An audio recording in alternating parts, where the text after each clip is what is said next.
در سے تراوی در سے تراوی تراویح میں ہم نے قرآن سنا ہے، چلو اس کو سمجھیں یہ دل کی شفا ہے۔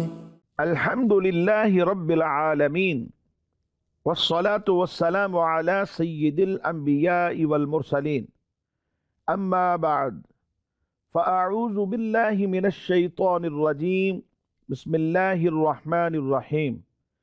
الصلاة والسلام علیک یا رسول اللہ وعلى آلک واصحابک یا حبیب اللہ۔ الصلاة والسلام علیک یا نبی اللہ وعلى آلک واصحابک یا نور اللہ۔ حضور نبی پاک صلی اللہ تعالی علیہ وآلہ وسلم کا ارشاد پاک ہے، جس نے مجھ پر ایک مرتبہ درود پاک پڑھا، اللہ تبارک و تعالی اس پر 10 رحمتیں نازل فرماتا ہے۔ صلو علی الحبیب صلی اللہ تعالی علی محمد صلی اللہ تعالی علیہ وسلم۔ پیارے پیارے اسلامی بھائیوں اور مدنی چینل کے ناظرین، آئیے رمضان المبارک کی پر نور ساعتوں میں آپ سماعت فرمائے 12ویں سپارے پر کچھ گفتگو۔ اس پارے میں توبہ اور استغفار میں فرق کا ذکر ہے، بخشش اور بڑے اجر کے جو حقدار لوگ ہیں ان کا ذکر بھی موجود ہے، مومن و کافر کی مثال بھی ہے، قرآن پاک کی حقانیت سے انکار کرنے والے دنیا کے طلبگاروں کا اجر، قوم نوح کا واقعہ بھی بیان کیا گیا ہے اور قوم عاد کا ذکر بھی ہے، قوم سمود اور حضرت اسحاق علی نبینا علیہ الصلاۃ والسلام اور حضرت یعقوب علیہ الصلاۃ والسلام کی پیدائش کی بشارت کا ذکر بھی ہے، قوم لوط علیہ السلام، احسن القصص اور حضرت یوسف علی نبینا علیہ الصلاۃ والسلام کا واقعہ بھی اس پارے میں موجود ہے۔ سب سے پہلے ہے سورہ ہود۔ حضرت عبداللہ ابن عباس رضی اللہ تعالی عنہما، یوں ہی حضرت حسن اور حضرت اکرمہ رضی اللہ تعالی عنہما اور دیگر جو مفسرین ہیں اس کے بارے میں فرماتے ہیں کہ سورہ ہود مکہ مکرمہ میں نازل ہوئی ہے۔ اس سورہ مبارکہ میں 10 رکوع ہیں اور 123 آیات بینات ہیں۔ اس سورہ مبارکہ کی آیت نمبر 50 تا 60 اللہ تبارک و تعالیٰ کے نبی حضرت ہود علی نبینا علیہ الصلاۃ والسلام اور ان کی قوم عاد کا واقعہ بیان کیا گیا ہے۔ اس واقعے کی مناسبت سے اس سورہ مبارکہ کا نام سورہ ہود رکھا گیا ہے۔ نبی پاک صلی اللہ تعالی علیہ وآلہ وسلم نے ارشاد فرمایا کہ سورہ ہود، سورہ واقعہ، سورہ مرسلات اور سورہ عما یتساءلون اور اس کے ساتھ ساتھ 5ویں سورت سورہ کورت، فرمایا ان سورتوں نے مجھے بوڑھا کر دیا۔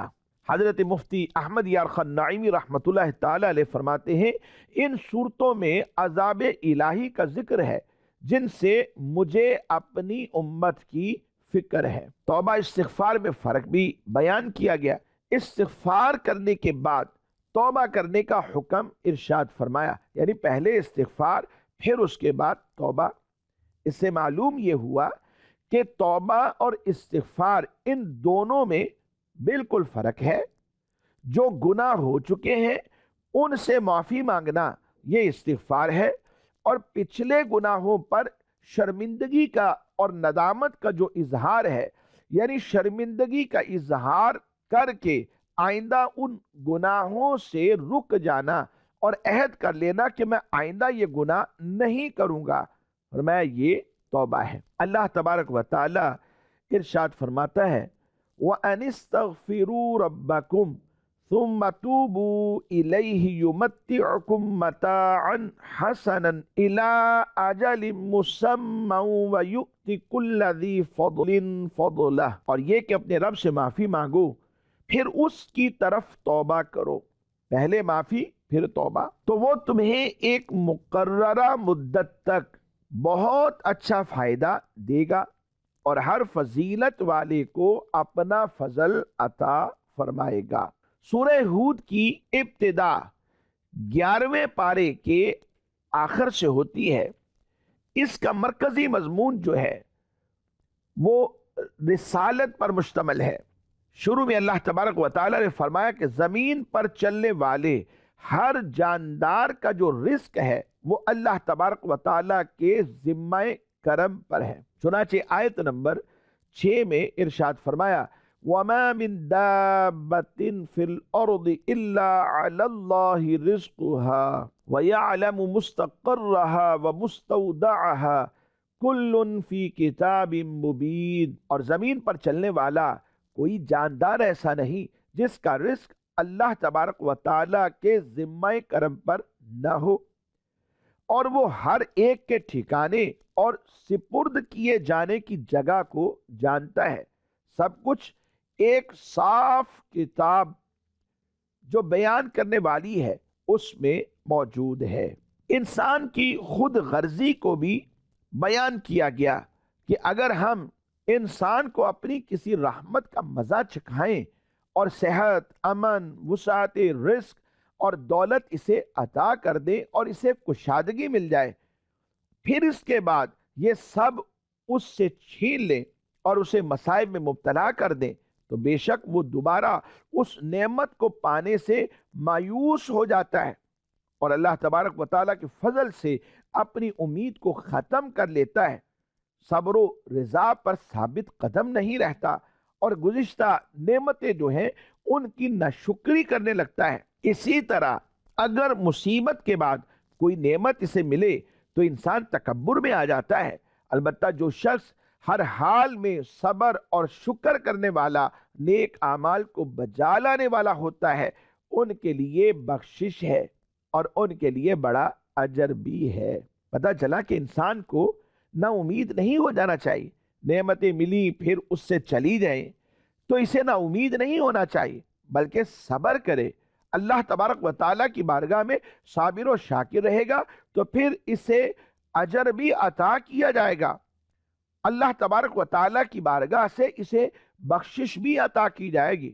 قرآن پاک میں اللہ رب العزت ارشاد فرماتا ہے وَلَئِنْ أَذَقْنَا الْإِنسَانَ مِنَّا رَحْمَةً ثُمَّ نَزَعْنَاهَا مِنْهُ إِنَّهُ لَيَئُوسٌ كَفُورٌ وَلَئِنْ أَذَقْنَاهُ نَعْمَاءَ بَعْدَ ضَرَّاءَ مَسَّتْهُ لَيَقُولَنَّ ذَهَبَ السَّيِّئَاتُ عَنِّي إِنَّهُ لَفَرِحٌ فَخُورٌ إِلَّا الَّذِينَ صَبَرُوا وَعَمِلُوا الصَّالِحَاتِ أُولَئِكَ لَهُم مَغْفِرَةٌ وَأَجْرٌ كَبِيرٌ۔ اور اگر ہم انسان کو اپنی کسی رحمت کا مزہ دیں پھر وہ رحمت اس سے چھین لیں تو بے شک وہ بڑا مایوس اور ناشکرا ہو جاتا ہے، اور اگر ہم مصیبت کے بعد جو اسے پہنچی ہو اسے نعمت کا مزہ دیں تو ضرور کہے گا کہ برائیاں مجھ سے دور ہو گئی۔ بے شک وہ اس وقت بہت خوش ہونے والا، فخر و تکبر کرنے والا ہو جاتا ہے، مگر جنہوں نے صبر کیا اور اچھے کام کیے ان کے لیے بخشش اور بڑا ثواب ہے۔ آیت نمبر 15 میں فرمایا دنیا اور اس کی زینت کے طلبگاروں کو ان کے اعمال کا اجر دنیا میں ہی مل جائے گا اور آخرت میں ان کا پھر کوئی حصہ نہیں ہوگا۔ اللہ تبارک و تعالی ارشاد فرماتا ہے من کان یرید الحیات الدنیا وزینتها نوفی الیہم اعمالهم فیہا وهم فیہا لا یبخسون اولئک الذین لیس لهم فی الآخرہ الا النار وحبط ما صنعوا فیہا وباطل ما كانوا یعملون۔ جو دنیا کی زندگی اور اس کی زینت چاہتا ہو تو ہم دنیا میں انہیں ان کے اعمال کا پورا بدلہ دیں گے اور انہیں دنیا میں کچھ کم نہ دیا جائے گا۔ یہ وہ لوگ ہیں جن کے لیے آخرت میں آگ کے سوا کچھ نہیں، اور دنیا میں جو کچھ انہوں نے کیا وہ سب برباد ہو گیا اور ان کے اعمال باطل ہیں۔ آیت نمبر 17 میں قرآن پاک کی حقانیت کا انکار کرنے والوں کے لیے نار جہنم کی وعید کا ذکر کیا گیا ہے، اور قرآن کے اللہ تبارک و تعالیٰ کی جانب سے حق ہونے اور بغیر کسی شک کے اس پر ایمان لانے کا ذکر ہے۔ اس کے بعد آیت نمبر 18 میں اللہ تبارک و تعالیٰ پر افترا باندھنے والوں اور اللہ تبارک و تعالیٰ کے راستے سے جو روکنے والے ہیں ان کا ذکر کیا گیا۔ قیامت کے دن ان پر گواہ پیش ہوں گے کہ یہ اپنے رب پر جھوٹ باندھتے تھے، اور ان پر اللہ تبارک و تعالیٰ کی لعنت، ان کے لیے دوہرے عذاب اور آخرت میں ان کی یقینی ناکامی کا ذکر ہے، یعنی یقینی طور پر یہ ناکام ہوں گے۔ اور آیت نمبر 23 میں یہ بتایا گیا کہ جو ایمان لائے اور انہوں نے نیک کام کیے اور اپنے رب کے حضور عاجزی کی تو یہ لوگ ہمیشہ جنت میں رہیں گے۔ مزید آیت نمبر 24 میں ارشاد ہوا، مومن اور کافر کی مثال ایسی ہے جیسے اندھا اور بینا، بہرا اور سننے کی صلاحیت رکھنے والا، کہ کافر جو ہے اس کی مثال ہے جو نہ دیکھنے اور نہ سننے والا، اور یہ ناقص ہے، یعنی کافر گویا کہ دیکھنے کے باوجود نہیں دیکھتا، سننے کے باوجود وہ نہیں سنتا، یہ ناقص ہے، جبکہ مومن اس کی مثال دیکھنے والے کی ہے، سننے والے کی ہے، اور فرمایا کہ یہ تو کمال ہے اور یہ کامل ہے، یعنی مثال کامل، مومن کامل ہے اور ادھر کافر جو ہے وہ ناقص ہے، اس کی مثال نقص والی ہے اور ایمان والے کی مثال کمال والے کی ہے۔ اللہ کریم ارشاد فرماتا ہے، ان الذين آمنوا وعملوا الصالحات واخبتوا الى ربهم اولئك اصحاب الجنة هم فيها خالدون مثل الفريقين كالأعمى والأصم والبصير والسميع هل يستويان مثلا افلا تذكرون۔ بے شک جو ایمان لائے اور انہوں نے اچھے عمل کیے اور انہوں نے اپنے رب کی طرف رجوع کیا تو یہی لوگ جنتی ہیں، وہ اس میں ہمیشہ رہیں گے۔ پھر اس کے بعد فرمایا، دونوں فریقوں کا حال ایسا ہے جیسے ایک اندھا اور بہرا ہو اور دوسرا دیکھنے والا اور سننے والا ہو، کیا ان دونوں کی حالت برابر ہے؟ یعنی ایک سوال کیا جا رہا ہے، کیا اندھا اور بینا برابر ہو سکتے ہیں؟ کیا سننے والا اور بہرا یہ برابر ہو سکتے ہیں؟ یقیناً کے برابر نہیں ہے۔ پھر فرمایا، افلا تذکرون، تو کیا تم نصیحت نہیں مانتے؟ اس سے پتہ یہ چلا کہ ایمان والے کی مثال کامل دی گئی، وہ دیکھنے والا بھی ہے اور وہ سننے والا بھی ہے، اور جو کافر ہے اگرچہ وہ دیکھتا بھی ہو، اگرچہ وہ سنتا بھی ہو، تو قرآن نے اس کو کہا کہ یہ بہرا ہے اور یہ گویا کہ اندھا ہے، کیونکہ ایمان کو قبول نہیں کرتا، دین حق کی باتوں کو قبول نہیں کرتا، اس وجہ سے یہ اندھا بھی ہے اور یہ بہرا بھی ہے۔ آیت نمبر 25 سے لے کر 49 تک اللہ تبارک و تعالیٰ نے حضرت نوح علیہ نبینا علیہ الصلوۃ والسلام کے واقعے کو بیان فرمایا کہ حضرت نوح علیہ السلام نے قوم کو توحید و رسالت کی بات سمجھائی اور نہ ماننے کی صورت میں دردناک عذاب کی آپ نے وعید بھی سنائی۔ حضرت نوح علیہ نبینا علیہ الصلوۃ والسلام کو جب یہ یقین ہو گیا کہ میری قوم کے صاحب ایمان لوگوں میں اب مزید کوئی اور اضافہ نہیں ہوگا، جتنے ہیں اتنے ہی رہیں گے، تو حضرت نوح علیہ السلام نے اللہ تبارک و تعالیٰ سے دعا مانگی، اے میرے پروردگار میری مدد فرما۔ اللہ تبارک و تعالیٰ نے آپ کی دعا کو قبول فرما کر حکم ارشاد فرمایا کہ آپ ایک بہت بڑی کشتی تیار کریں، جب تیار ہو جائے تو اس میں ایمان والوں کو سوار ہونے کا حکم ارشاد فرمائے۔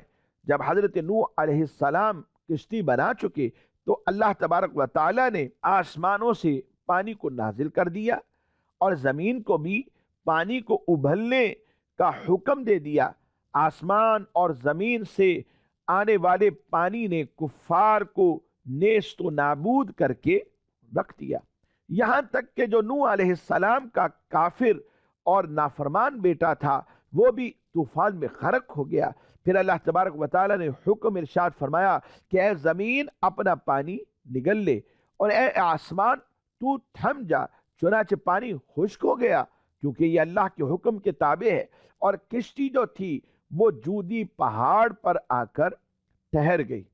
چنانچہ نبی پاک صلی اللہ تعالی علیہ وآلہ وسلم کو یہ واقعہ بتا کر اللہ تبارک و تعالی نے ارشاد فرمایا تِلْکَ مِنْ أَنْبَاءِ الْغَيْبِ نُوحِیهَا إِلَيْكَ مَا كُنْتَ تَعْلَمُهَا أَنْتَ وَلَا قَوْمُكَ مِنْ قَبْلِ هَذَا فَاصْبِرْ إِنَّ الْعَاقِبَةَ لِلْمُتَّقِينَ۔ فرمایا کہ یہ کچھ غیب کی خبریں ہیں جو ہم تمہاری طرف وحی کرتے ہیں، اس سے پہلے نہ تم انہیں جانتے تھے اور نہ تمہاری قوم جانتی تھی، تو تم صبر کرو، بے شک اچھا انجام پرہیزگاروں کے لیے ہے۔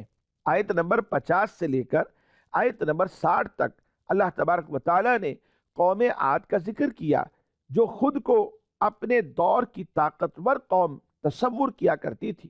وہ اپنے آپ کو سمجھتے تھے کہ ہم اپنے دور کی طاقتور قوم ہیں۔ ان کے پاس جسمانی طاقت بہت زیادہ تھی۔ ان کا دعویٰ تھا کہ دنیا میں ہم سے زیادہ طاقتور کوئی نہیں ہو سکتا۔ حضرت ہود علیہ السلام ان کو اللہ تبارک و تعالیٰ کی توحید کی دعوت دیتے رہے، لیکن انہوں نے حضرت ہود علیہ السلام کی بات کو نہ سنا۔ حضرت ہود علیہ السلام نے ارشاد فرمایا کہ اے قوم عاد، تم کو اپنی طاقت پر تکبر ہے؟ اگر تم اپنے پروردگار عالم سے بخشش و مغفرت طلب کرو اور اپنے گناہوں کی اس کی بارگاہ میں معافی مانگ لو تو اللہ تبارک و تعالیٰ تم پر آسمانوں سے بارش نازل فرمائے گا اور تمہاری قوت میں مزید اضافہ فرما دے گا۔ لیکن قوم عاد کے لوگ طاقت کے نشے میں بالکل بدمست تھے، چنانچہ اللہ تبارک و تعالیٰ نے ایک طاقتور طوفانی ہوا کو ان کے اوپر مسلط کر دیا، جس نے قوم عاد کو اکھاڑ کر پھینک دیا اور اپنی طاقت پر ناز کرنے والے زمین پر یوں پڑے تھے جس طرح کٹے ہوئے درخت کے ٹکڑے ہوتے ہیں۔ اللہ اکبر۔ اللہ تبارک و تعالی ارشاد فرماتا ہے وَإِلَىٰ عَادٍ أَخَاهُمْ هُودًا قَالَ يَا قَوْمِ اعْبُدُوا اللَّهَ مَا لَكُم مِّنْ إِلَٰهٍ غَيْرُهُ إِنْ أَنْتُمْ إِلَّا مُفْتَرُونَ۔ اور عاد کی طرف ان کے ہم قوم ہود کو بھیجا، فرمایا اے میری قوم، اللہ کی عبادت کرو، اس کے سوا تمہارا کوئی معبود نہیں، تم تو صرف بہتان لگانے والے ہو۔ آیت نمبر 51 سے 68 تک اللہ تبارک و تعالیٰ نے قوم سمود کا ذکر فرمایا کہ قوم سمود کے جو لوگ ہیں اللہ تبارک و تعالیٰ کی توحید کو فراموش کر چکے تھے، اللہ رب العزت کو ایک نہیں مانتے تھے، اللہ کی توحید کو فراموش کر چکے تھے۔ صالح علیہ السلام نے ان کو توحید کا درس دیا، لیکن وہ اس درس کو قبول کرنے پر آمادہ نہ ہوئے۔ انہوں نے صالح علیہ السلام سے اس بات کا تقاضا کر دیا کہ ان کو کوئی ایسی نشانی دکھائی جائے کہ جو بالکل جدا ہو۔ صالح علیہ السلام نے اللہ تبارک و تعالیٰ کی بارگاہ میں دعا مانگی تو بستی کی ایک بڑی پہاڑی پھٹ گئی، اس سے اونٹنی نکلی اور اونٹنی نے باہر نکلتے ہی ایک بچہ جن دیا، مگر بستی کے لوگوں نے اتنے بڑے معجزے کو دیکھ کر ایمان لانے کی بجائے اونٹنی کی ٹانگیں کاٹ دی۔ اس پر اللہ تبارک و تعالیٰ کا ان پر عذاب نازل ہوا اور ان پر ایک چنگھاڑ کو مسلط کر دیا گیا کہ ایک فرشتے نے چیخ ماری اور اس کی وجہ سے بستی کے لوگوں کے جو دماغ تھے وہ پھٹ گئے۔